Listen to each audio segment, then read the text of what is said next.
Excellent idea అండి ఇది.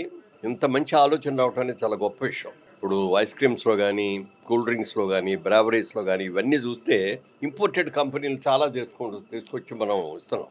ఆ పేరు, ఆ టైటిల్ చూస్తామే తప్ప తయారు చేసేది మనమే. వాటర్ మనదే, బాటిల్ మనదే, అన్నీ మనయే. వాళ్ళ లేబుల్ ఒక్కటి తప్ప. ఆ లేబుల్ వాళ్ళ లేబుల్ ఇచ్చినందుకు బోలెడంత మనము రాయల్టీ కడుతున్నాం వాళ్ళకి. దీనిలో మాత్రం ఐస్‌బర్గ్‌లో మాత్రం ఎవ్వరికీ రాయల్టీ కట్టక్కర్లేదు. అన్నీ ఆయన ఇన్వెస్టిగేట్ చేసి, ఆయన చేసి చక్కగా తాటి బెల్లం, అలాగే కొబ్బరి బెల్లం ఇట్లాంటి అన్నీ కూడా పెట్టి న్యాచురల్ షుగర్స్ అన్నీ కూడా తీసుకొని ఆరోగ్యవంతమైన ఐస్ క్రీమ్స్ తయారు చేయడం అనేది చాలా గొప్ప విషయం అది. అది నేను ఇవాళ అన్నీ కూడా చూసి చెప్తున్నాను, చూసి తిని చెప్తున్నాను. అంత బాగుంది.